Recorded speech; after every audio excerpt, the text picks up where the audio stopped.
días. Ánimo. Bueno, pues hoy sí les vamos a quitar un poco de tiempo.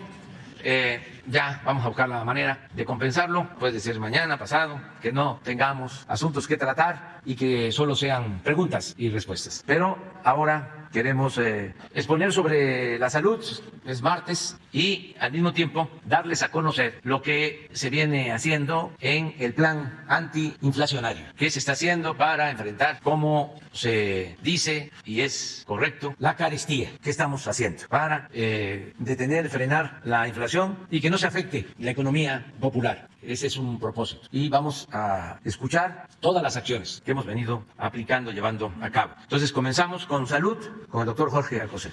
Con su permiso, señor presidente, muy buenos días a todas y todos ustedes. En el Pulso de la Salud, hoy 2 de agosto, seguimos comunicando los avances del Plan de Salud para el Bienestar. Por ello, el maestro Zoé Robledo presentará el seguimiento de la convocatoria permanente del reclutamiento y contratación de médicos especialistas. Veremos que las vacantes se encuentran distribuidas en 949 hospitales y que las regiones con mayor concentración de pobreza son las más necesitadas. También informará de los avances en Nayarit, Tlaxcala y Colima. Finalmente dará a conocer las acciones de primer contacto SEMAR IMSS Bienestar en localidades remotas de la península de Baja California. Y el otro tema, el doctor Hugo López-Gatell mostrará que al inicio de la semana epidemiológica 31 continúa la disminución de los casos registrados por la pandemia y la política de vacunación en nuestro país. Muchas gracias. Gracias, con su permiso, señor presidente. Muy buenos días a todas y a todos. Como todos los martes, en el Pulso de la Salud informamos sobre los avances del Plan de Salud para el Bienestar. La semana pasada presentamos esta segunda Jornada Nacional de Reclutamiento y Contratación de Médicos y Médicas Especialistas. Son 10.495 vacantes. Hemos tenido una respuesta hasta el día de ayer de 472 especialistas interesados en alguna de estas plazas. Como lo hemos comentado, a partir de ahora, el primero en iniciar el procedimiento es el primero en tener oportunidad de concluir en una contratación y una base para esa posición. Seguimos invitando a médicos y médicas especialistas de nuestro país a ingresar a médicosespecialistas.gov.mx. Y el dato que acaba de comentar el doctor Alcocer en la siguiente tiene que ver justo con eso. El total de las vacantes que se están ofertando por parte de todas las instituciones están ubicados en 949 hospitales. Y esos hospitales están localizados en 560 municipios. De estos 560 municipios, 303 presentan algún nivel entre medio y alto de pobreza según los datos de Coneval. Entonces, efectivamente, ¿dónde los necesitamos? En donde más los necesita la población, en hospitales que se encuentran en municipios a veces apartados, pero que tienen una enorme necesidad de contar con médicos especialistas. La siguiente, para empezar, la revisión de los estados. En el caso de Nayarit, como ya se ha señalado, se tiene un 100% de la operación, tanto en el segundo y el primer nivel de atención. En médicos especialistas estamos con una cobertura del 77% de 476 médicos que ya están allá en Nayarit, de los 620 que son necesarios. Y también ya al 100% en los procesos de basificación. Hay personas que solamente están ya en espera de que se les entregue su base. El 100% de las unidades de primer y segundo nivel han recibido ya capacitación también. Y en infraestructura y acciones de dignificación, el total de la inversión que se va a ejercer este año es de 237 millones de pesos.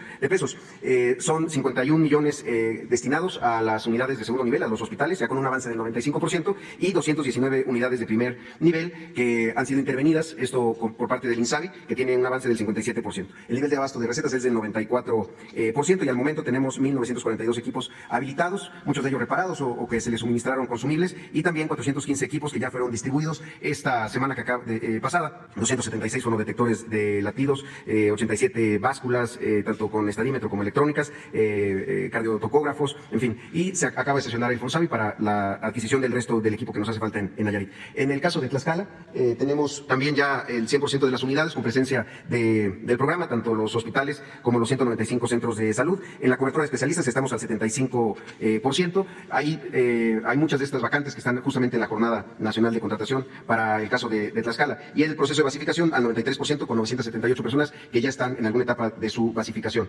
El 100% del personal en los hospitales ha sido capacitado y el 76% en el primer nivel de atención. Y en infraestructura y acciones de dignificación de espacios, la inversión es de 174 millones de pesos, tanto en las unidades de segundo nivel, 66 millones de pesos que se han invertido en los hospitales, y 50 unidades de primer nivel con 108 millones de pesos que está ejerciendo el INSABI. El nivel de abasto de medicamentos en Tlaxcala es del 94%. Y el caso de Colima, con presencia también en el 100% de las unidades, en los 5 hospitales, una unidad de especialidad médica y los 131 centros de salud. En el caso de especialistas, estamos en Colima con una cobertura del 80% de médicos especialistas, y en proceso de basificación 729 personas. Al momento de entregar ya estas basificaciones estaríamos cumpliendo el 100% de esta etapa. y una capacitación en el 100% de los hospitales y al 98% en las unidades de centros de salud en el primer nivel de atención. También en infraestructura y acciones de habilitación de espacios hay un presupuesto de 130 millones de pesos, 50 millones para hospitales que tienen un avance ya del 99% y 68 unidades de primer nivel que tendrán una inversión de 80 millones de pesos por parte del INSABI. El abasto también en Colima es del 94%.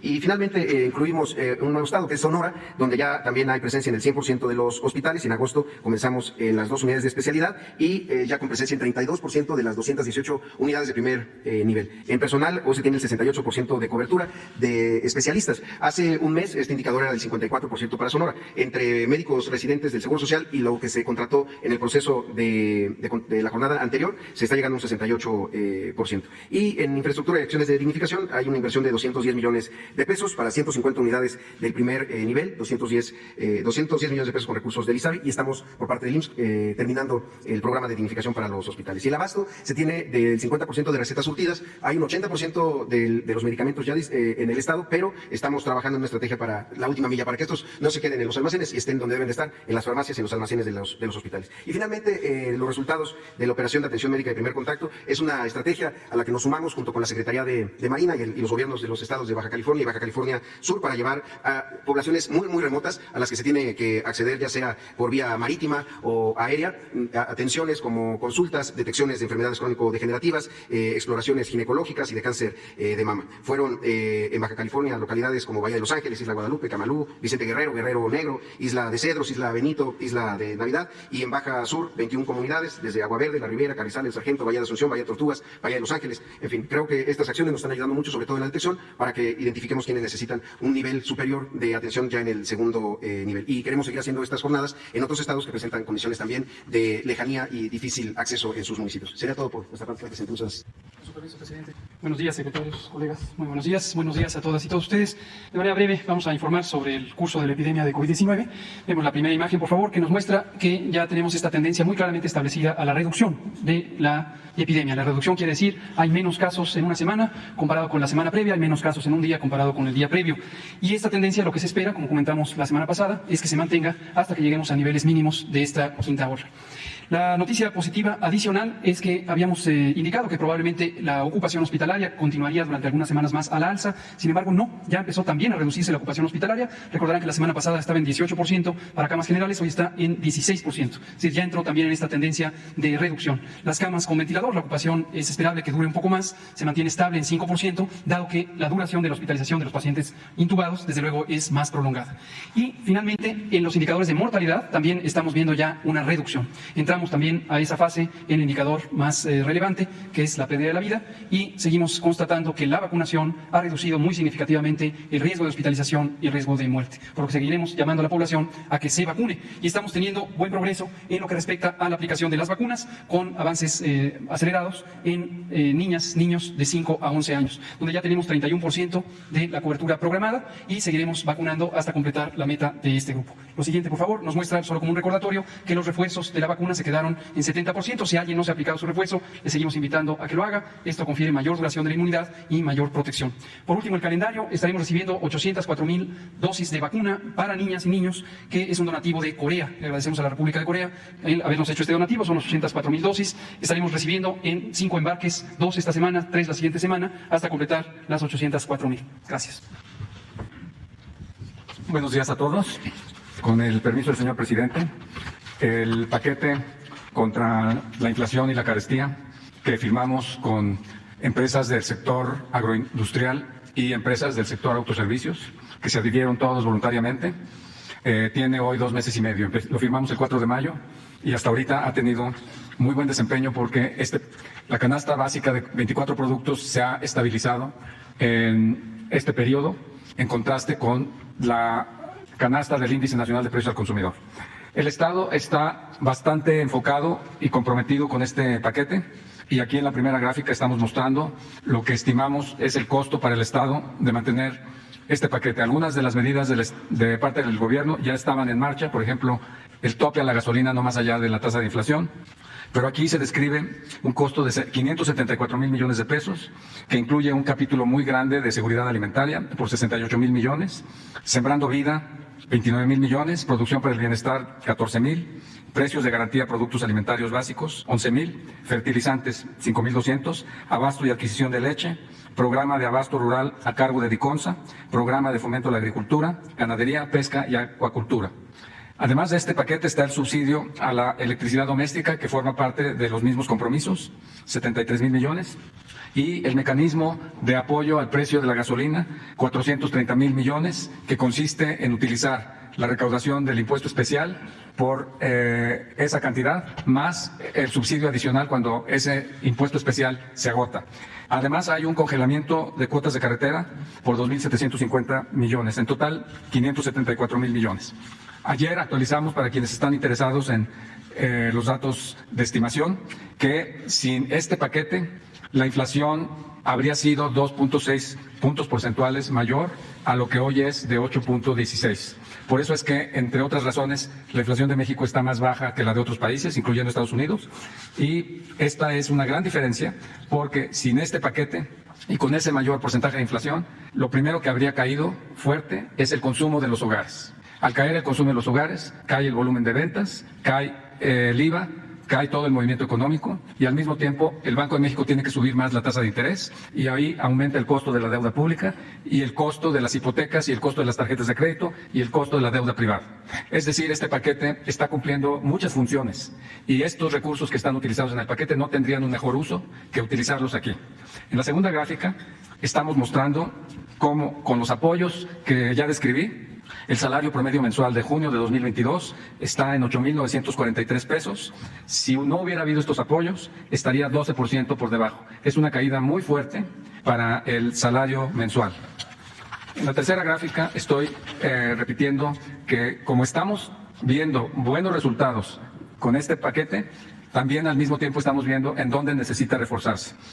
Los compromisos son no aumentar los costos de los energéticos en los términos que ya ustedes conocen que están establecidos, acelerar la apertura a importaciones de básicos, limitar la exportación de maíz blanco para tener una reserva estratégica en este producto, asegurar acuerdos con Estados Unidos para tener más leche y fertilizantes, regular las tarifas de interconexión ferroviaria para alimentos, insumos y fertilizantes que están muy impactados por estas tarifas y continuar dando el seguimiento a la estabilización de la canasta de 24 productos que está en el PASIC. Después de mí va a hablar el secretario de Agricultura, después el director general de Pemex para el tema de fertilizantes, después el director general de la Profeco, Ricardo Sheffield, y después el licenciado Leonel Cota Montaño, que es el director general de Segalmex. Gracias. Buenos días, con su permiso, señor presidente. Buenos días a todos. Esta lámina presenta las proyecciones en la producción del presente año de los tres subsectores agrícola, pecuario y pesquero para los 20 productos de la canasta básica. El sector agrícola crecerá de la siguiente manera para este año del 2022. En el caso específico de agricultura, son 13 productos los que conforman la canasta básica, que están enlistados ahí a su lado izquierdo, y en forma comparativa del año 2021 y el 2022 tendremos un crecimiento del 4,6%. En el tema pecuario, son 5 productos: carne de res, carne de cerdo, carne de pollo, huevo y leche. Tendremos un incremento en la producción de 2,4% comparativamente con el año pasado. Y finalmente, en el caso de los productos pesqueros, que son 2, atún y sardina, se reflejará un crecimiento del 1,7%. Cuando sumamos el total de la producción agrícola, pecuaria y pesquera del año pasado, el total en toneladas fue de 129.472.842 toneladas. Comparativamente, lo que anticipamos, y es un estimado conservador para el presente año, una producción de 134.883.896 toneladas. Hay una diferencia entonces de 5.411.027 toneladas, lo cual refleja un incremento que se explica por el importante incremento en la producción de maíz de 2 millones de toneladas para el presente año, así como también el estímulo debido al precio para que los productores se dediquen al incremento de la producción de granos y finalmente lo que viene aportando el programa de fertilizantes para el bienestar. Siguiente, por favor. Como todos sabemos, el fertilizante es un insumo básico para la producción agrícola y pecuaria. Por esta razón, el señor presidente de la República instruyó a la Secretaría de Agricultura la creación del programa Fertilizantes para el Bienestar. Y en esta lámina les presento la estrategia integral de acceso al fertilizante durante el año 2022 y también la siembra del año 2022 y la cosecha del 2023 para incrementar la producción, principalmente de granos, y también para contener la inflación. El programa tiene 3 acciones.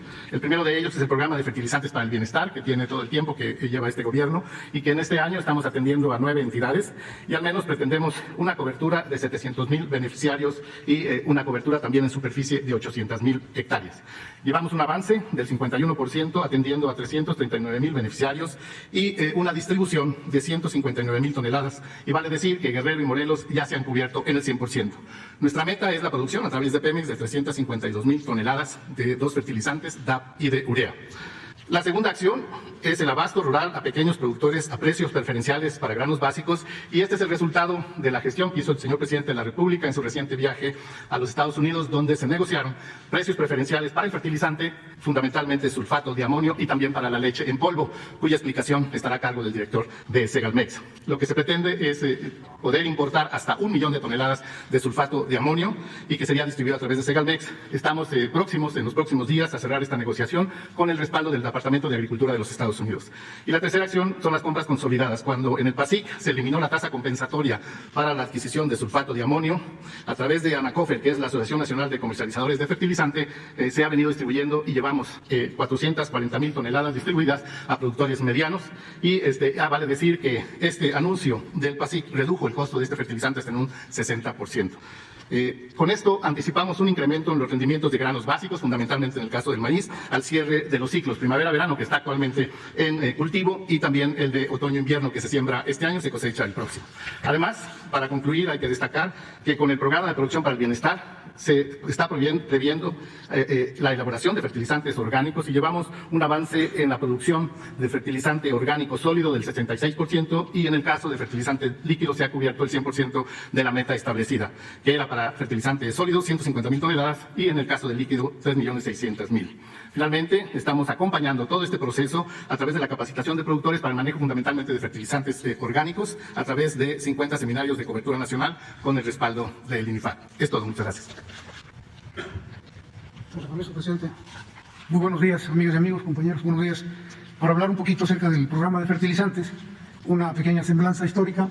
Ahí podemos observar que en 1992 se privatizaron las plantas de fertilizantes, lo que era Fertimex. En 1997, la planta productora de urea agronitrogenados deja de operar.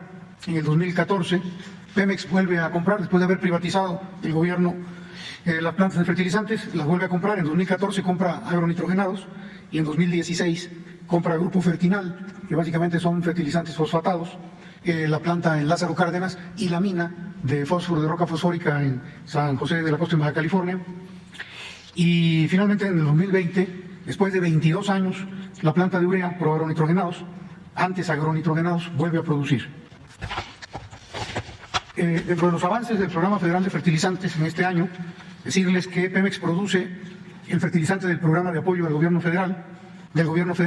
En 2022 ya llevamos un avance del 73% en los envíos. Actualmente se entrega en 9 estados que están planteados como objetivo. Guerrero y Morelos están concluidos al 100%, Durango al 75%, Chiapas al 65%, Tlaxcala también al 65%, Oaxaca al 46%, Nayarit al 40%, Puebla al 31% y finalmente Zacatecas llevamos un avance del 12%.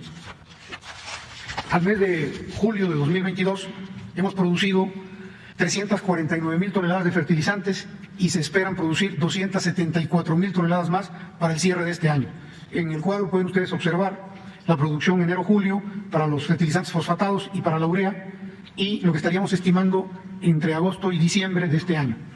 Cubriendo el volumen comprometido con la Secretaría de Agricultura y Desarrollo Rural para el programa de fertilizantes por 352,000 toneladas para los 9 estados que señalamos, se tendría una producción restante por 271,000 toneladas más para cubrir otros estados.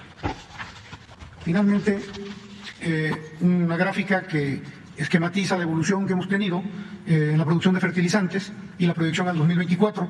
En el 2020 iniciamos con la operación, la nueva producción de la planta de amoníaco, con el arranque de la planta de urea 1. En el 2021 estabilizamos la planta de urea 1. En el 2022, ya todo esto con autorización del presidente de la República, iniciamos inversiones para llevar a operación continua la planta de urea 1.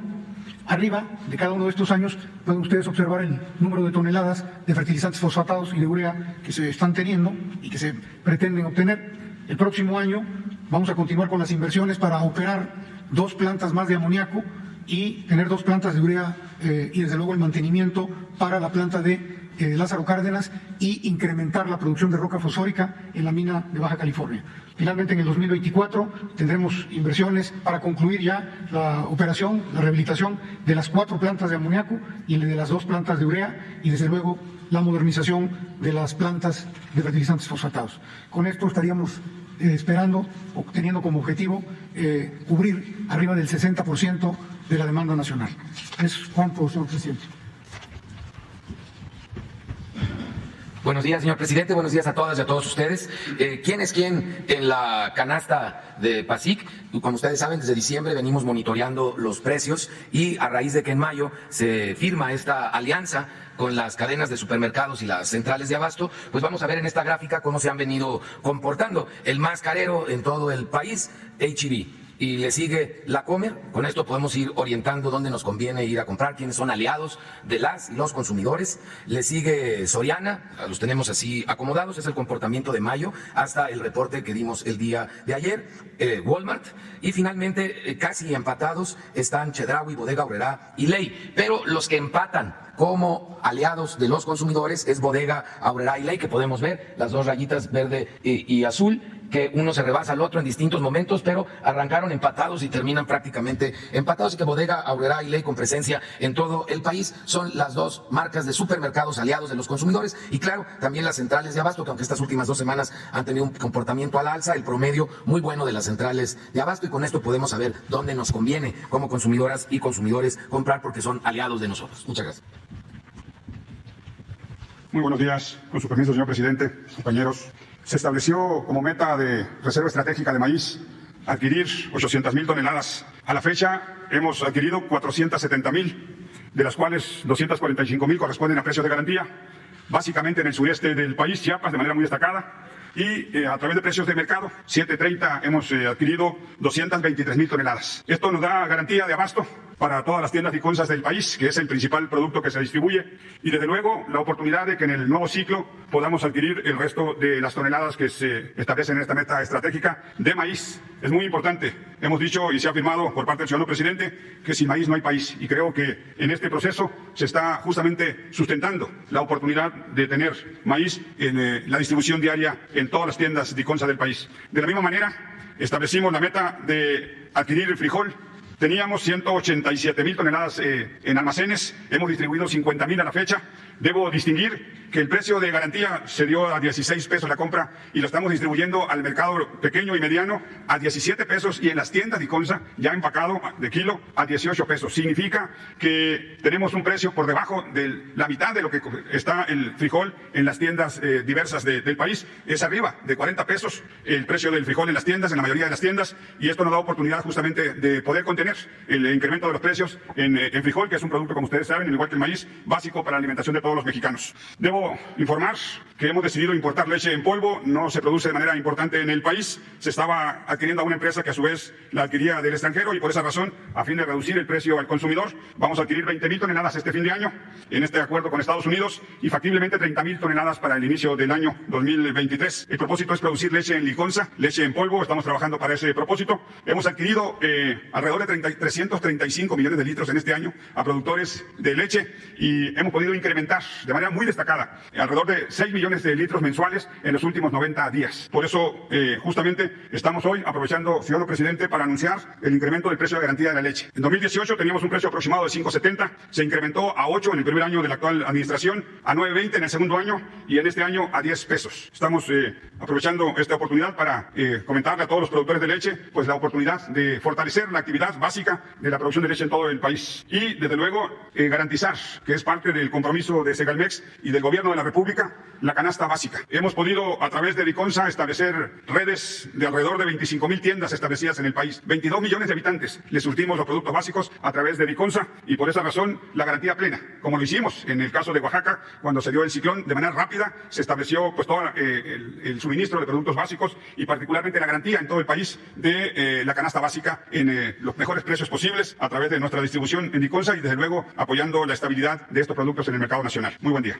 Pues muy bien, en suma, en el caso de el problema inflacionario, decirle al pueblo de México que con estas medidas garantizamos que haya control en el aumento de precios, que afortunadamente tomamos decisiones a tiempo y que fue acertado destinar un subsidio para que no aumentara el precio de las gasolinas. Acuérdense ustedes, y debemos todos recordar, no olvidar que apenas en el gobierno anterior, y esa era la mentalidad que prevalecía, habían gasolinazos y hubo un secretario de Hacienda, aunque parezca increíble, que llegó a decir que no se preocupara la gente, que no había efectos negativos para la economía si aumentaba el precio de la gasolina, porque no todos tenían automóviles. Con esa concepción, aunque parezca increíble, se gobernaba. Cuando la sabiduría popular nos enseña que cuando aumenta la gasolina, aumenta todo. Por eso también decidimos no aumentos de impuestos, porque además de que el aumento del impuesto incrementa los precios, se aprovechan algunos distribuidores, no todos. Y si hay un aumento de impuesto del 5%, ellos aprovechan para incrementar el precio de sus mercancías en 10, en 15%. Cada fin de año, cuando se va a aprobar la ley de ingresos, ahora hasta me buscan para decir, ¿y no va a haber aumento en el precio de los refrescos? ¿Y no va a haber aumento en el precio del tabaco, de la cerveza? ¿Y no va a haber aumento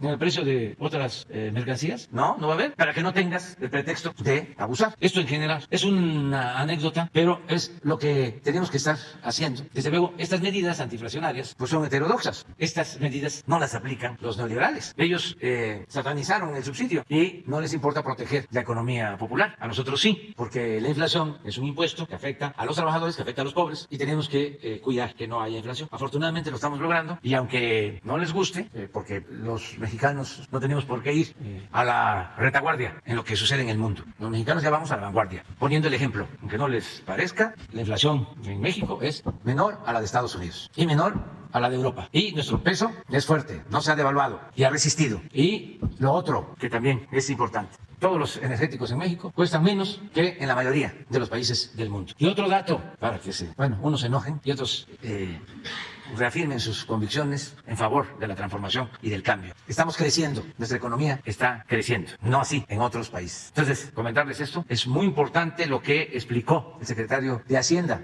hasta es para retomarlo, porque lo explicó muy bien, de cómo si no se hubiesen aplicado estas medidas, hubiesen aumentado más las tasas de interés, se desploma el consumo, se produce una crisis de consumo, hay menos crecimiento, menos compra, menos ingresos para la hacienda pública y menos poder adquisitivo del salario. Ese ejemplo del promedio de salario de 9,000 a 8,000. Podrán decir 1,000 pesos, pero para la mayoría del pueblo es bastante. Lo que se les está transfiriendo o lo que se está ahorrando, lo que significa la protección por este plan antiinflacionario. 1, 2, 3, 4, 5, 6, 7 y 8. A ver si se puede. Acuérdense. Gracias, presidente. Buen día. Daniel Escobar de Proceso. Bueno, solo para aprovechar la presencia también del director de Segalmex, preguntarle qué es lo que han encontrado en torno a esta investigación que se tiene respecto de esta desfalco o las irregularidades por más de 9,000 millones de pesos, si ya hay un avance en torno a esto y la detección que se dio respecto de cómo se dejó Segalmex. Pues si te parece, informamos sobre este tema en particular, ya sea en esta semana o en la próxima, porque es otro asunto. Es un fraude que se dio en Segalmex, ya se denunció, hay ya presuntos culpables y se está actuando legalmente, porque no hay impunidad y se va a castigar a los responsables. Pero esto me gustaría que lo explicara esta misma semana o la próxima, tanto Segalmex como la Función Pública, que vinieran los dos a eso. Claro, presidente, gracias. Preguntarle también sobre un tema de corrupción, ya que hablaba de este asunto y bueno, pues que está liado. Pero bueno, en un asunto aparte, todo este entramado de investigación que se está haciendo por parte de la revisión de la UIF y de la denuncia que hay en la Fiscalía General de la República en torno a Enrique Peña Nieto, este asunto de todas estas redes que pudo tejer antes de dejar la presidencia de la República y que bueno, pues también deja ver todo este entramado, pues las estrategias, las maneras en las que personas con altos cargos, en este caso el expresidente Peña Nieto, que generó toda esta red alrededor con personas a las que utilizaba de alguna manera o de las que se servía con un perfil o un cargo más bajo. En este caso, bueno, pues de acuerdo también a la investigación que tiene que ver con, que hizo Proceso, que tiene que ver con este entramado, pues es que mucho apunta al perfil de María Isabel Barroso, conocida como Maribel, quien bueno, pues se desempeñaba como asistente y también administradora personal de Peña Nieto, y en torno a esta figura toda la red que se tejió con sus propios familiares, con sus propios allegados, para poder tener todas estas, pues una salida fácil para el presidente Peña Nieto y tener de alguna manera pues recursos para poder vivir tranquilamente después de dejar la presidencia. Sin embargo, se hizo mediante, como ya sabemos y como ya lo explicaba también Pablo Gómez, mediante situaciones irregulares, mediante estas, pues más que prestanombres, pues toda la red que se cumplió. El esposo, hijo, hermanos también incluidos o en contratos millonarios o dentro incluso de la propia nómina o de los puestos clave que se tenían cercanos a la presidencia de la República.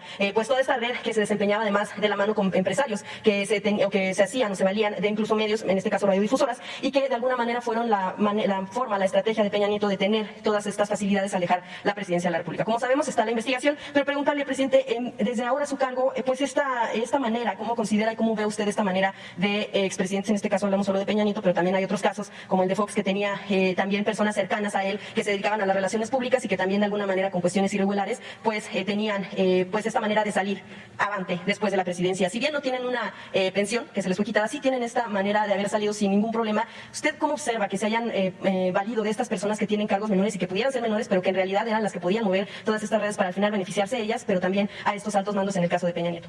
Bueno, ya hemos hablado bastante sobre estos asuntos. Yo he escrito y he presentado pruebas del saqueo que se llevó a cabo durante todo el periodo neoliberal. Estamos hablando de no el robo del siglo, sino el robo de 5 siglos, cuando menos. Desde la independencia, no, desde la llegada de los invasores. Aunque ya hemos hablado que empezaron a robar desde que se repartieron el tesoro de Moctezuma, los soldados de Cortés. Se quejaba Bernal Díaz del Castillo, que participó en la invasión, de que cada vez era menos el dinero. Y cuando lo repartió Cortés, ya era muy poco. Eso está escrito en la historia verdadera de la Nueva España. O sea, ahí empezó el saqueo. Estamos hablando de el México colonial. Luego no cambió mucho con el México independiente. Siguió imperando la corrupción. Hemos hablado bastante de eso. Y en especial, en 5 siglos, 500 años, nunca se había saqueado tanto a México, ni en los 300 años de dominación colonial, como se saqueó a nuestro país en el periodo neoliberal que acaba de transcurrir. Y eso es lo que estamos ahora enfrentando. En ese periodo de mayor saqueo, la mayoría de los medios de información guardaron silencio, cómplice. Y lo mismo los intelectuales orgánicos. Por eso fue que triunfó nuestro movimiento. Porque nosotros, antes que nadie, dejamos de manifiesto que el principal problema de México era la corrupción. Y lo repetimos y lo repetimos y lo repetimos por años. Cuando era un tema vedado, prohibido. No estaba la palabra corrupción, no aparecía ni siquiera en el discurso. Entonces, sostuvimos siempre que la corrupción era la causa principal de la desigualdad económica y social en nuestro país y que había que cortarla de tajo. Y eso es lo que estamos haciendo. Pero al mismo tiempo, planteamos que no queríamos actos espectaculares a los que nos tenían acostumbrados los medios de información, al sensacionalismo. Y eso lo aprovechaban los políticos corruptos para dar la nota. Ya cayó la quina. Imagínense cómo se vendió el proceso, como pan caliente. Y sí, agarraron a 2 o 3, y así lo han hecho siempre, o así lo hacían, y todo era simulación, para aparentar de que se combatía la corrupción. Entonces, muy consciente de esto, desde que tomé posesión en el Congreso, definí mi postura. Dije que no era mi fuerte la venganza y que íbamos a iniciar una etapa nueva, sin corrupción, y que solo si el pueblo lo pedía, se iba a investigar a los expresidentes. Así está en mi discurso de toma de posesión, porque tampoco íbamos nosotros a proteger a nadie, pero que yo era partidario de iniciar una etapa nueva en la vida pública de México. Sin embargo, si la gente pedía que se enjuiciara a los presidentes, ¿cómo íbamos a promover el derecho a la democracia participativa, a las consultas? Le íbamos a preguntar al pueblo. Y lo hicimos, envié la solicitud al Congreso. ¿Y saben qué pasó? Los medios no difundieron la consulta. Nadie habló de eso. ¿Para qué? No se cumpliera con el número de votos o de participantes y no fuese una consulta vinculatoria, es decir, que llevara a una investigación. Entonces votaron porque se investigara a los expresidentes, pero no se llegó al número que exige la ley, pero yo cumplí con mi responsabilidad. Luego de eso aparecen otras denuncias y no hemos detenido ninguna. Todas las hemos enviado a la Fiscalía. Las que nos explicó aquí Pablo Gómez y las que puede dar a conocer la Fiscalía, que no creo que tenga ningún problema en informar cuántas denuncias existen en contra de los expresidentes y cuál es el estado que guardan estas denuncias. Sí, porque si no se tratara, por ejemplo, de un asunto así de venganza, como lo menciona, sino de justicia, y a lo mejor no de poner la justicia en manos de consulta, la Fiscalía estaría caminando entonces con estas investigaciones. Sí, porque les corresponde, pero ya no es un asunto que tenga que ver con el Ejecutivo, con el presidente. Yo no estoy promoviendo esas denuncias. Existen, si hay pruebas, la Fiscalía, que es autónoma, va a actuar, los jueces. Yo lo que creo es que es justicia también la no repetición. Yo creo en dos cosas. Una, en estigmatizar a los corruptos. Porque el peor de los males era que robaban y ni siquiera perdían su prestigio, su respetabilidad. Hemos llegado a extremos en que se ponían de ejemplo a los que de la noche a la mañana se enriquecían. No en todos los casos, pero se llegaba a decir, estudia, hijo, para que cuando seas grande seas como don fulano, un reverendo ladrón. Porque lo que querían era que todos nos corrompiéramos. De ahí viene el de que todos son iguales. Bueno, hasta una declaración, así como la del secretario de Hacienda, una frase célebre, esa de que no afecta que aumente la gasolina porque la gente no tiene carros, que es una frase célebre. La otra frase célebre es la corrupción es parte de la cultura del pueblo de México. Es como la frase célebre de que político pobre, pobre político. O la frase célebre de que la moral es un árbol que da moras y que sirve para... Es decir, sin que haya un asunto espectacular, como usted menciona, no se mantiene el compromiso de que se investigue incluso a expresidentes, a pesar caiga quien caiga. No podemos ser cómplices nosotros. Eso es lo que quisieran nuestros adversarios. El tener elementos para decir, son iguales. No, no somos iguales. Nosotros no establecemos relaciones de complicidad con nadie. Yo estoy aquí por decisión del pueblo de México. A mí no me ayudaron los medios de comunicación, no me ayudaron los potentados. Al contrario, yo padecí de los potentados, no de todos, pero sí de los más representativos. Bueno, en el 2006 que lograron la presidencia, todas las cámaras, Coparmex, Consejo Coordinador Empresarial, todos, los directivos, abiertamente, en contra. Los medios eran un peligro para México. Los intelectuales, ¿quiénes? ¿Escribió algo favorable Krause? Al contrario, me llamó el Mesías tropical. Y así todos. Y usted ha hablado incluso de que muchos... El proceso mismo, en el 2006, no se me va a olvidar, porque yo no odio, pero no olvido. Estábamos en vísperas de la elección del 2006 y una portada, por ahí debe de estar. El Estado soy yo. Y luego, pero se hacen el fraude, otra portada. Así al estilo, ¿no? De sus cabezas, como cabecean, así se le llama en el periodismo. Algo así como la incertidumbre. Una foto donde está lloviendo y estoy solo. El fracaso. Proceso. Entonces, ¿quién me ha apoyado? El pueblo. ¿Y a quién tengo yo que servir? Por convicción y lealtad al pueblo. Presidente, usted en varias ocasiones también ha comentado justo... Miren, sí. La estrategia. La estrategia soy yo. Ante el bajón. Por subir, fíjense, si no iba a haber bajón, ¿cuándo fue esta revista? ¿Cómo no? Iba a haber un bajón si estaba la lanzada en contra mía a todo lo que daba. Peligro para México, peligro para México. Ahí está el proceso. Pero a ver si consigues la otra. Esa, una donde después de que protestamos y que imponen a Calderón, eso fue como septiembre, octubre del 2006. Otra. Y así varias, pero déjalo así. Ya con eso. Pero búscalo. Entonces, no hay nada de apoyo en proceso. Y ya sabemos, ¿no? De que el periodismo que ustedes hacen es un periodismo distante completamente al poder, esté quien esté en el poder, ¿sí? Entonces no se comprometen con nadie. Hablábamos del entramado que tiene que ver con este caso y mucho tuvo que ver quién fue esposa de Peña Nieto, Angélica Rivera, que como sabemos fue un matrimonio que duró casi lo que duró el sexenio. Y bueno, usted en varias ocasiones ha mencionado que muchos de estos candidatos que llegaron a la presidencia, o bueno, al menos en el caso de Peña, pues se manejaban como temas de mercadotecnia, como temas de cómo irlos armando para poder ganar la presidencia. Preguntarle si en algún momento usted también alguna vez hizo una reflexión en torno a este matrimonio que sirvió para crear esta red pues de irregularidades y que duró pues lo que duró un sexenio. Siempre he sido respetuoso de la vida personal de mis adversarios. Siempre. No me meto con sus esposas ni con sus hijos. Pueden ser los más acérrimos adversarios y respeto su vida familiar. Nunca he hecho una crítica a la que fue esposa del presidente Peña, como no lo he hecho de la que fue esposa o es esposa del presidente Calderón, ni del presidente Fox, ni a los hijos, ni nada de eso. Y tampoco a los dueños de los medios de información que más nos atacan. No es mi estilo eso. Solo en referencia a las operaciones que han salido y a las irregularidades que se han dado a partir de estas relaciones. Pero eso corresponde como a todos los ciudadanos. O sea, no debe de haber impunidad para nadie, ni para mis hijos, ni para mis amigos, ni para nadie. Cero, corrupción, cero, impunidad. Estamos en una etapa nueva, completamente. Pero pues corresponde a las autoridades atenderlo, resolverlo. Gracias, presidente. Un segundo tema que tiene que ver, otro tema que tiene que ver con la cuestión de seguridad.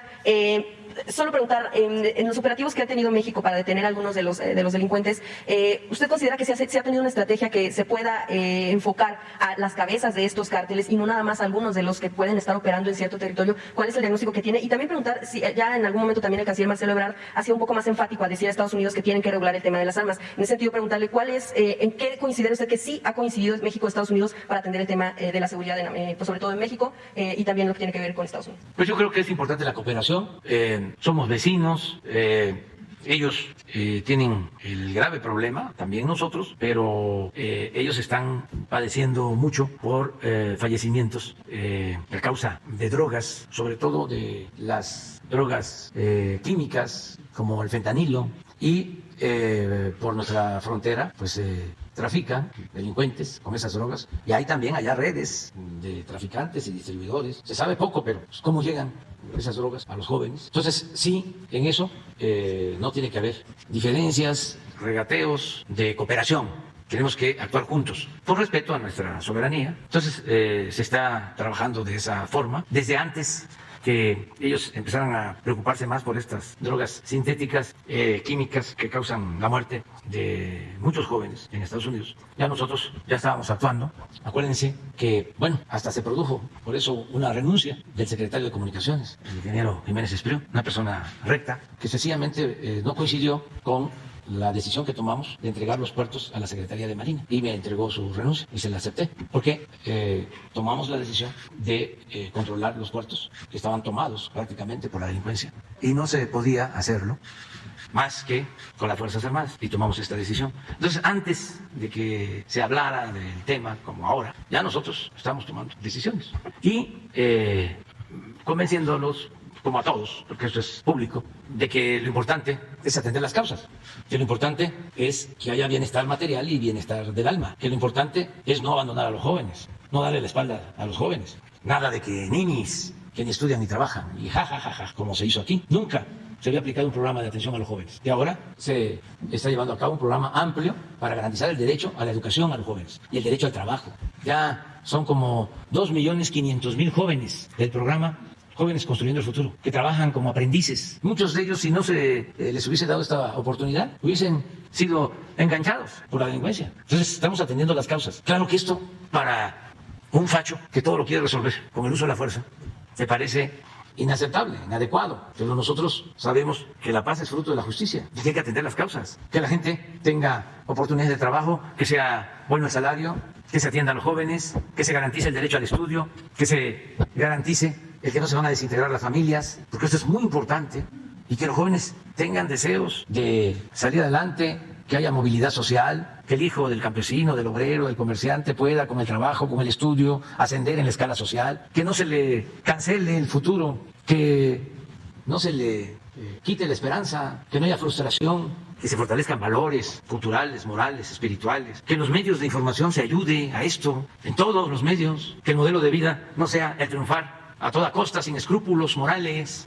que el modelo de vida no sea el que no tranza, no avanza, y hay que tener dinero como sea, y la ropa de marca, y el carro último modelo, y las alhajas, los lujos baratos, o sea, todo eso que introdujeron como modelo de vida, y haciendo a un lado valores, principios, la honestidad, lo que tenemos los mexicanos, afortunadamente. La mayor riqueza del pueblo de México es su honestidad. Si no pudieron destruir a México, fue por sus valores, sus costumbres que vienen de las grandes civilizaciones, culturas de las que heredamos, cosas muy buenas, muy buenas. Por eso resistimos. Las culturas son las que nos han salvado siempre, ante cualquier calamidad. Entonces, estamos convenciéndolos de que esto es lo mejor. Que esto tiene que ir de la mano con no permitir la corrupción. También con no permitir la impunidad, con no permitir la violación de los derechos humanos, con trabajar todos los días, con hacer equipo. Y otro asunto también importante que tiene que ver con la relación con Estados Unidos, el que haya respeto a nuestras soberanías. Es que antes se metían a México cuando querían y ellos dictaban la política en materia de seguridad. Eso de Rápido y Furioso, imagínense. Nada más porque son de Estados Unidos, o son de Francia, o son de Alemania. Y entonces ya son sabios, y esos sí saben cómo hacerlo. Los mexicanos no, nos tienen que venir a enseñar. Y todo lo que ellos hacen, lo hacen muy bien. Pues no, también fallan. Imagínense, porque esto no se diseñó aquí, esto se diseñó en Estados Unidos. Ese plan tan inteligente, brillante, dirían en mi pueblo, bueno, no lo voy a decir, pero porque esa sería la nota. Pero, sí, ahora, ahorita, nada más termino ya. Ahorita, ahora vas a hacer. Sí, espérate, ahorita. Espérate. Imagínense ese plan de meter armas con chips o sensores para permitir de esa manera, para lograr de esa manera, con estas armas, identificar a los narcotraficantes. Entonces, cuando entraron a esas armas, pues ya los narcotraficantes ya sabían, y hasta como burla quitaban esos sensores y usaban las armas para cometer crímenes. Entonces, ¿en qué cabeza cabe eso? Nada más porque lo ordenaron de allá y se tiene que aplicar aquí. Otras cosas gravísimas por falta de respeto a la soberanía. Entonces, eso ya no pasa. A ver, la compañera, párate. De San Luis Potosí, soy periodista. Vengo a plantearle una situación que estoy batallando, que estoy sufriendo. Soy directora de un medio de comunicación y hay una persona que ha estado viniendo esta mañanera, señor, en repetidas ocasiones a manifestar y a tratar de ponerlo mal. La persona está distorsionando la información, señor. Esta persona es el reportero Omar Niño y yo he sufrido violencia de su parte. Me ha humillado abiertamente, me ha menospreciado, ha menoscabado mi trabajo, mi trayectoria. Yo represento el periodismo, señor, que está cercano a la gente, pero alejado de los reflectores, señor.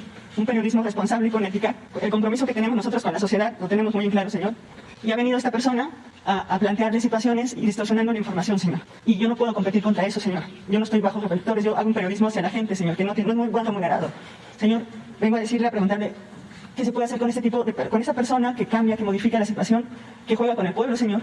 Porque la información que él relata no es precisa, sin coartar la libertad de expresión, señor. Yo nada más quiero trabajar en igualdad, tengo derecho, es mi agresor, tengo denuncias, sin embargo él está bajo el mecanismo federal, con un botón de pánico, con la Guardia Nacional. Mientras a mí me negaron la adhesión, la incorporación, yo ando en bicicleta, yo no tengo dinero, yo trabajo para el pueblo, señor. Y para mí es muy doloroso que viene aquí ante el país y juega con las necesidades de la gente, señor. Y yo no puedo contra eso, porque en San Luis nadie lo quiere tocar porque viene aquí a exponer eso, viene a decir que lo van a meter a la cárcel, pero no dice que es por misoginia, no dice que es porque a mí me ha dicho chamaquilla que le juega periodista, a mí me dijo, se metió con mi sexualidad, señor, me dijo mal cogida, me ha dicho, ha sido horrible, señor, y es un mensaje de odio, y que como periodista vengo a pedirle, señor, que vele por nuestros derechos en general con el mecanismo, y a pedirle ayuda, señor, porque yo no puedo estar viniendo cada semana, para mí es muy difícil venir, ¿no? Por favor, señor. Sí, de acuerdo. Vamos a que hable contigo, Rosa Isela. Hoy mismo, Rosa Isela Rodríguez, hablé contigo, cuentas con toda nuestra protección y todos tenemos derecho a la réplica. Exacto. Entonces, cuando alguien de ustedes, de los que vienen y de los que no vienen, se sienta ofendido, puede venir a aclararlo, así como estás tú. Yo no tengo recursos, señor, para venir, yo tengo que pedirle al Estado pero que me defienda, señor. A lo mejor, porque es un derecho, exacto, el derecho a la información y el derecho que tienes tú también. Quiero hacer periodismo en condiciones de igualdad, señor. Hacer periodismo en condiciones de igualdad, por eso habla con Rosa Isela y bienvenida aquí. Gracias. Con nosotros. Gracias. Muy bien. ¿Quién queda? Adelante, vamos. Sí, buen día, presidente. También a su gabinete. Me habría gustado mucho haber hecho esta pregunta el día de ayer, que usted hizo un análisis muy exhaustivo sobre el tema del agua, porque efectivamente en muchos estados de la República esto ya es un tema muy delicado. Baja California no es excepción, vengo de allá. Sin embargo, también usted dijo algo crucial, coordinarse con las autoridades estatales, principalmente que son las que manejan estos organismos.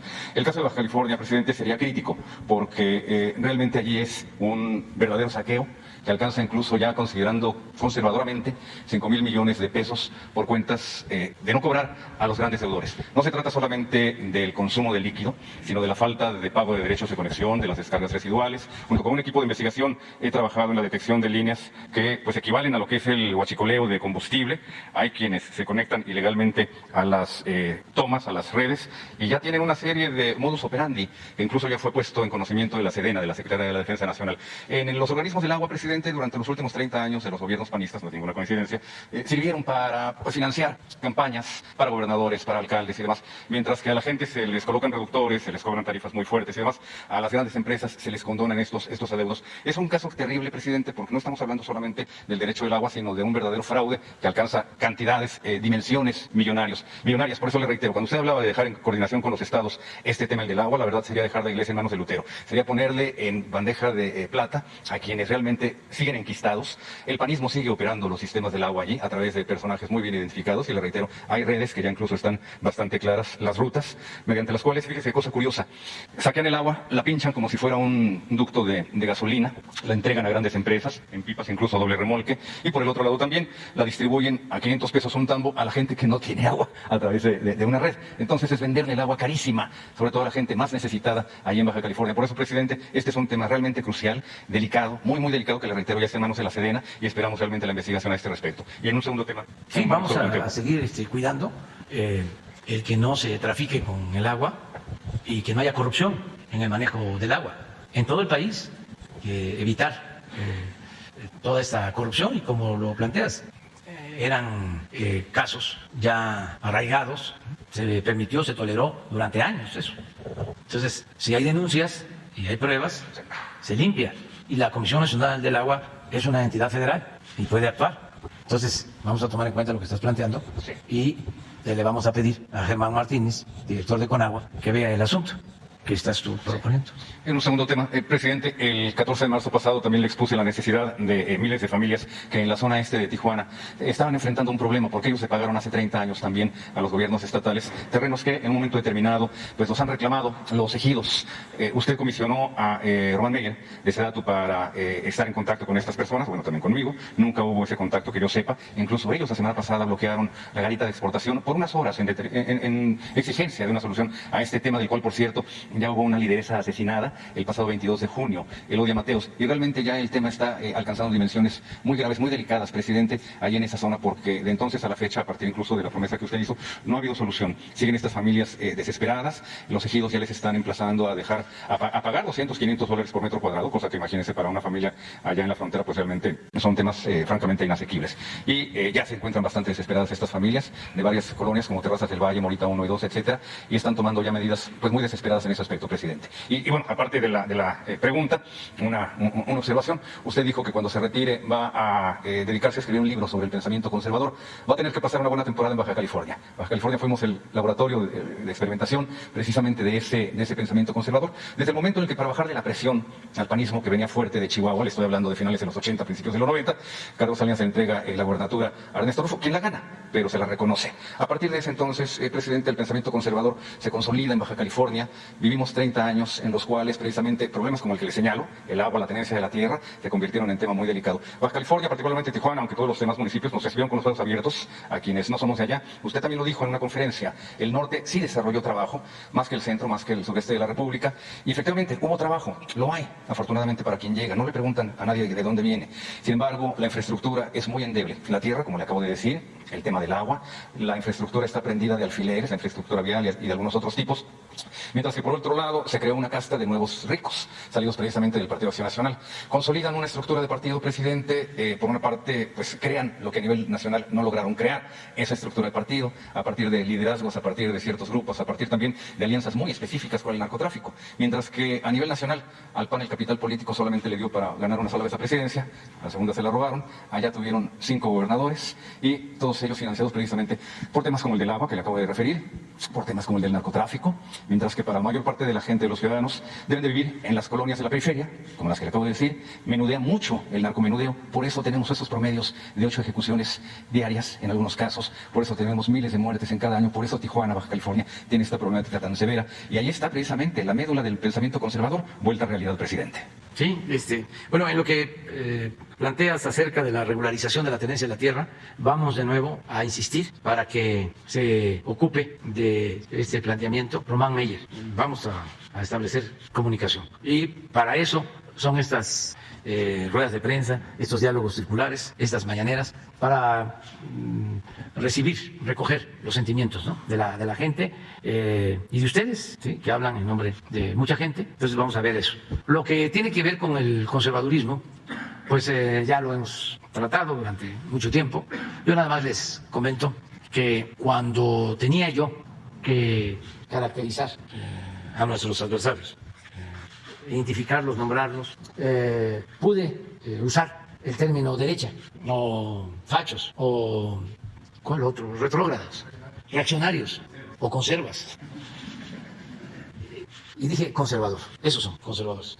Los que están defendiendo el statu quo, el estado de cosas, que nada cambie. O que son aspiracionistas, egoístas, corruptos, hipócritas, que esa es su verdadera doctrina, la hipocresía. Entonces dije conservador, porque ya no puedo decir mafia del poder, ya eso no lo puedo decir.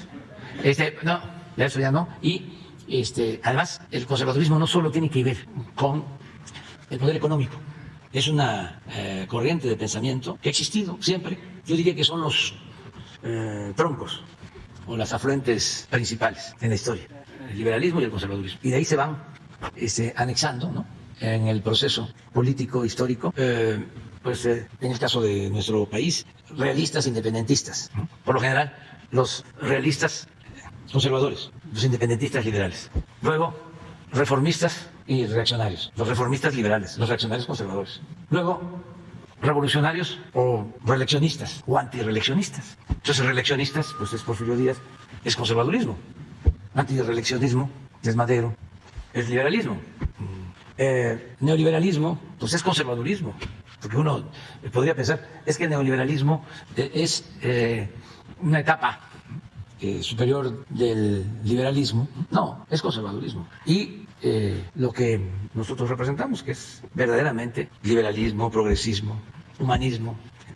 Entonces, para hablar de nuestros adversarios, que no nuestros enemigos, pues es conservadurismo. Entonces tiene raíces profundas y eso es lo que quiero estudiar. Ahora que ya voy a terminar, en septiembre del 24, ya me jubilo y no vuelvo a participar en política, ni a hablar de política, ni a hablar con políticos, ni a asistir a ningún evento, ni siquiera académico. Y voy a cancelar mi tweet, el Face, completamente. Y pues ya no voy a tener relaciones políticas ni con mis hijos, porque si llegan a visitarme, pues llevan a los nietos y ahí voy a estar. Pero ya cuando empiecen, es que fíjate que está pasando esto, párate, no, eso no, de eso no hablemos. ¿Y a qué me voy a dedicar? Bueno, pues a cuidarme en mi salud, a caminar, a hacer un poco de ejercicio, a cuidar los árboles, a gozar del canto de los pájaros y a escribir con una disciplina. Ya la he aplicado cuando he escrito algunos libros allá en Palenque. Me levanto temprano, camino, me baño, desayuno, me siento 2 horas a escribir, me paro, camino un poquito, me tomo un café, me vuelvo a sentar otras 2 horas. Ya viene siendo la hora de la comida, ya son 4 horas de trabajo y camino la comida y pues hay que tener también la disciplina de ya no dormir la siesta, sino caminar para volverse a sentar 2 horas y recreo y ya otras 2 horas hasta las 7 de la noche, 8 ya, entonces sí, más tranquilo. Caminar un ratito, ahí sí, antes de irse a acostar, leer otras cosas, y así. Y el texto que quiero hacer, el libro que quiero hacer, me va a tener entretenido, porque es buenísimo el tema, el pensamiento conservador. Estábamos hablando de que hay un libro bueno, y lo recomiendo, sobre el pensamiento reaccionario, de García Cantú, pero tiene que ver más, él hace en todos los capítulos una introducción, una interpretación, pero lo que reproduce son documentos sobre el pensamiento. Este es el pensamiento de la reacción mexicana, de 1810 a 1962. ¿Sí? Yo quiero imaginar con testimonios, códices, con crónicas, cómo era la época prehispánica y cómo empieza a influir el pensamiento dominante a partir de la colonización. Y los 3 siglos de dominación colonial y la independencia, que es política, porque la verdad no cambiaron las estructuras de control y de dominación. Siempre hablo de que nos quedamos en la idea de que la esclavitud en México se abolió en 1810. No, el cura Hidalgo, un dirigente extraordinario, un cura rebelde, ilustrado, humanista, cristiano verdadero, proclama la abolición de la esclavitud, pero no es abolida en los hechos. Se mantiene durante todo el siglo XIX. Por ejemplo, los peones no podían votar durante la primera mitad del siglo XIX. Empiezan a ser considerados como ciudadanos libres a partir de la Constitución de 1857. Pero también, como suele suceder, una cosa son las leyes y otra cosa es la realidad. Aquí están los médicos y saben que desde la época de Zedillo quedó establecido en el artículo 4 de la Constitución vigente el derecho a la salud y es letra muerta. Bueno, pues lo mismo. ¿Cuándo es abolida la esclavitud? Hasta 1915, más de 100 años, que hay decretos en todos los estados para abolir las prácticas de peonaje, porque lo que predominaba en el campo pues eran las haciendas y los amos, eran los hacendados, y tenían derecho hasta de castigar a los peones con látigos, con cepo, con grilletes. Pero eso, 1915. Por eso la revolución fue muy profunda. De las 3 transformaciones, la más social de todas fue la Revolución Mexicana. Entonces, ese pensamiento conservador pues ha imperado, ha dominado por siglos. Ustedes saben que cuando los revolucionarios llegaban a las haciendas y le decían a los peones que ya eran libres, los peones, en vez de alegrarse, se ponían a llorar porque no sabían qué era la libertad. Pero eso hace apenas 100 años. Un poquito más, porque ahí en esas haciendas estaban enterrados sus tatarabuelos, bisabuelos, sus abuelos. Tuvo que pasar un tiempo para que empezaran a actuar como hombres libres. Entonces son procesos que se han ido desarrollando, desenvolviendo en el transcurso del tiempo. Por eso cierto pensamiento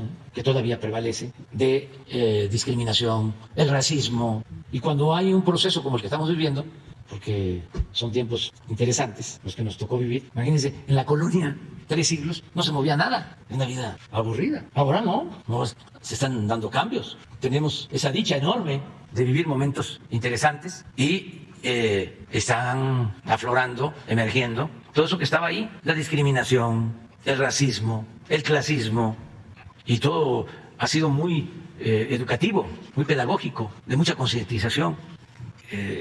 La revolución de las conciencias. Eso es la mejor herencia, el mejor legado que podemos dejar. Pero a veces, aunque yo pudiera omitirlo, si alguien opina algo, aunque aparentemente sea un personaje supuestamente menor, lo retomo, porque no es el personaje, ¿no? Es el pensamiento de muchos. O sea, no son 5, no son 10, no son 20, no. Piensan así millones.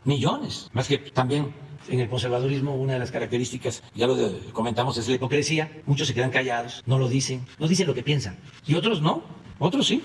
Si ustedes me dan a escoger, a ver, Lozano o Claudio X González, me quedo con Lozano.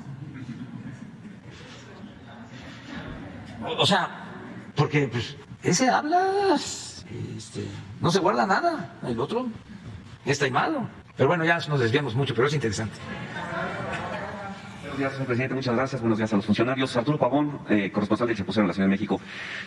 Pues una pregunta hablando de conservadores al director del Seguro Social es ¿cómo va mediando la situación con un sindicato que realmente se sigue quedando muchas veces las bases en el conservadurismo, sobre todo en la atención a los derechohabientes? Tenemos el caso de que pues en esta última milla en los almacenes se siguen reteniendo medicamentos, no los están sacando, incluso dicen que no están llegando, a pesar de que estamos viendo en las gráficas que nos presentan ustedes que sí están haciéndose efectivas las distribuciones, pero lamentablemente hay derechohabientes que tienen que ir a la dirección de la clínica, y estoy hablando del caso específico de la clínica de Medicina Familiar 10, que está aquí sobre Tlalpan, en donde la persona encargada del almacén negó por meses un medicamento que al derechohabiente pues le tomó 10 minutos llegar a la dirección, decirle al director lo que estaba sucediendo, y al día siguiente ya tenía la medicina, pero tiene que ir a recogerla a la dirección porque no se la entregan en el almacén. Entonces, ¿cómo está llevándose a cabo esa negociación?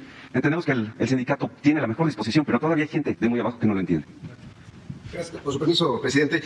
Sin duda, la relación con el sindicato es buena y cercana, y uno de los temas que siempre hemos puesto en el centro de toda la discusión es que el Seguro Social se debe justamente a sus derechohabientes. Es a partir de ellos que existe, que se creó y que buscamos que prevalezca durante muchos años. Y en ese sentido, si bien los datos que se presentaron aquí en Sonora eran del Sistema Estatal de Salud, no del Seguro Social, en el Seguro Social todas las semanas estamos revisando los niveles de cumplimiento de recetas. Cerramos julio con 96.4%, pero uno de los temas que más nos preocupan siempre es cuando hay una negativa de una receta, pero evidencia de que había el medicamento en la farmacia de esa unidad, porque habla de problemas gerenciales internos de esa unidad, y entonces tomamos medidas para revisar en qué parte del proceso, si existe el medicamento, por qué hay una negativa. La verdad que hemos encontrado buenas respuestas de todo el personal, sobre todo en esta idea de decir, en esta nueva etapa, en esta cuarta transformación, nos debemos a las personas, más allá de incluso los elementos que tienen que ver con la protección a los derechos humanos, que deberían de ser para todas las instituciones una norma única. única, es un tema también de cercanía y de mejorar el trato, al final de cuentas. Si bien hay indicadores de la disminución de quejas y demás, sigue existiendo quejas por temas de trato, y más aún cuando se hacen esfuerzos enormes porque se tengan los medicamentos y que una negativa, por razones diferentes, porque terminó el turno de ese día y entonces una persona ya no quiso atender cuando quizá nada le costaba quedarse un ratito más, o cualquier situación de esas, son las que más nos preocupan. Cuando hay un problema de alguna clave que no llegó, que no hubo suficiencia, se resuelve de una manera distinta, pero cuando existe la evidencia de que estaba ese medicamento en ese momento y ese lugar y se negó por otras razones, la intervención es inmediata desde el responsable en ese estado hasta a la dirección de ese hospital y hasta las áreas que tienen involucramiento. Pero sí, sin duda es algo que se tiene que atender todos los días. Todos los días se hacen 500,000 de consultas y esas muchas, la gran mayoría de ellas deriva en alguna receta que se debe de atender de manera plena, sobre todo cuando hay evidencia de que sí existe el medicamento. Muchas gracias. Y por otro lado, aprovechando que está aquí el secretario de Hacienda, sobre lo que nos acaban de exponer de este programa para paliar lo que es la inflación, podemos ver que a través de todos los programas sociales, el financiamiento de los medicamentos, las construcciones de las grandes obras, se ha logrado a través de una eficiente utilización de los impuestos, de los recursos, de las aportaciones de todos nosotros. Eso quiere decir que nada más hacía falta que no hubiera corrupción y a final de cuentas hacer una puntual cifra, cálculo, para poder hacer que alcanzara para todo esto que estamos viendo. ¿Hay posibilidad, siendo esta eficiencia ya característica de la Cuarta Transformación, hay la posibilidad de que en un momento dado se pueda subir la iniciativa de bajar el IVA, aunque sea de una manera mínima, dado que hay una muy eficiente recaudación en otros rubros, como nos lo va a mostrar de los gráficos? Idealmente lo mejor es bajar los impuestos lo más que se pueda. Sin embargo, esta administración ya bajó el IVA en la frontera norte a la mitad para igualarlo al impuesto sobre ventas que hay en la frontera sur de Estados Unidos. Y también bajó el ISR, impuesto sobre la renta, igual a la mitad. Ya ha hecho un gran esfuerzo presupuestal haciendo estas reducciones, pero también bajando el precio de los combustibles en la frontera. Entonces, las acciones han sido bastante equivalentes en valor a si hubiera habido una baja de impuestos. Siguen siendo equivalentes, como ustedes vieron en la cifra, lo que se dedica a, en este momento, apuntalar la oferta de alimentos, reforzar los fertilizantes. Es un gran esfuerzo presupuestal y esa es la política. El compromiso del presidente es no hacer cambios en las tasas de impuestos, no aumentar, no crear nuevos impuestos, pero eso conlleva también que todo el resto de recursos los estamos usando productivamente. Entonces, las tasas están donde están. Gracias. Muchas gracias. Sí, se nota esa eficiente utilización de los impuestos. Ya para finalizar, presidente, debido a las presiones que le hacen, o por lo menos en la prensa conservadora dicen que aquí hay grandes presiones por parte del gobierno de Estados Unidos para, a lo mejor terminar con nuestra independencia en cuanto a las decisiones dentro del TEMEC. ¿Ha habido la posibilidad o invitación de que México se integre o se integraría posiblemente también al BRICS, que es el bloque de Brasil, la India, China, Rusia y Sudáfrica? Yo no considero que esa sea una opción. Desde luego cada país es libre, soberano, puede establecer relaciones económicas, financieras, comerciales con otros países, con otras regiones, pero nosotros tenemos buenas relaciones con el gobierno de Estados Unidos y de Canadá y por nuestra vecindad nos conviene mantener la cooperación con Estados Unidos y con Canadá. Son muy buenos mercados, pues es el mercado más importante del mundo y históricamente hemos mantenido relaciones económicas y comerciales, culturales. Hay casi 40 millones de mexicanos en Estados Unidos, de origen mexicano o nacidos en México y que ahora trabajan y progresan en Estados Unidos. Entonces, estamos en un lugar de la geografía mundial óptimo. Antes se le atribuye a Porfirio Díaz la frase de que se decía, pobre México, tan lejos de Dios y tan cerca de Estados Unidos. Y lo cierto es que se buscó durante el porfiriato diversificar las relaciones económicas y comerciales, no poner todos los huevos en una sola canasta. Había inversión inglesa, francesa, española y también inversión estadounidense. Pero sí se buscó diversificar. Los tiempos han cambiado, ya ahora es mayor la integración con Estados Unidos, con Canadá, a partir de que se firmó el tratado. Se llevó a cabo esta integración cada vez más importante. Siempre hemos tenido relación, no solo el tratado. Hace poco hablábamos que cuando la Segunda Guerra Mundial hubo acuerdos, casi al mismo tiempo que Estados Unidos declara participar en la guerra, lo hace México, viene el presidente Roosevelt y se entrevista con el presidente Ávila Camacho en Monterrey, se firma en Monterrey el programa Braceros, posteriormente también para la industrialización del país hay acuerdos y con el tratado todo esto agosto, repito, se hace más intenso, más activo y va creciendo la integración y ahora pues hay una dependencia mutua. No solo es qué harían en Estados Unidos sin la fuerza de trabajo de los mexicanos, sino qué harían con su industria sin las autopartes que se producen en México. Un vehículo en Estados Unidos costaría 10, 15 mil dólares más sin el comercio de autopartes producido en México. Y así en muchas otras actividades. Entonces es una relación muy consolidada.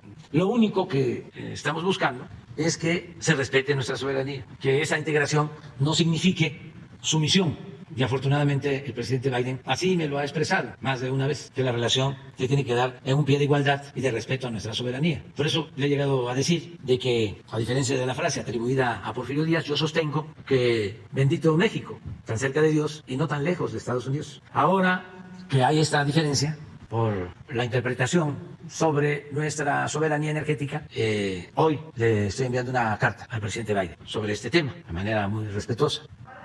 Primero, quiero que le llegue la carta al presidente y tenemos que cuidar que sea buena la relación, pero que no nos traten o nos dejemos que nos traten como colonia, porque México es un país independiente, libre, soberano, y podemos tener muchas oportunidades por la vecindad y por tratarse del país con más potencial económico y comercial del mundo y todo lo que se pueda obtener en beneficio de México. Sin embargo, nada de eso se equipara con la independencia, la soberanía y la dignidad de nuestro pueblo. Para decirlo de manera sencilla, México no se vende.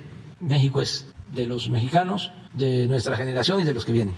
Eso no tiene precio, no hay arreglo que valga. Es como el querer conciliar principios, eso no se puede. Ya la van a ver en su momento. Ya la van a ver en su momento, pero bueno, ya envió el presidente Biden. ¿Saben qué dice la carta? ¿Sí? ¿Quieren un adelanto? De que no considero falso ni discursivo lo que me ha dicho en varias ocasiones el presidente Biden, de que nuestra relación se va a dar con respeto a nuestra soberanía en un pie de igualdad y que vamos a buscar siempre una buena vecindad. Ya les di una parte. Bueno, sí, sobre ese tema. Bueno, ya nos pasamos. Mañana, tú te quedas mañana. Tardísimo. No, regañan mucho.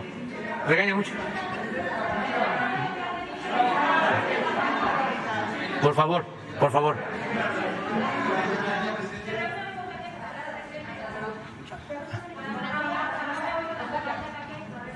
Ah, sí, claro. Sí, la voy a recibir. No, es un acontecimiento. No sé la hora, pero creo que es 10, 11 de la mañana, ¿no? Es un orgullo para todos los mexicanos. Una mujer excepcional, como son las mujeres de México. Pero bueno, ya les van a decirle la hora. Ella va a hablar seguramente con ustedes y vamos a platicar. Mañana.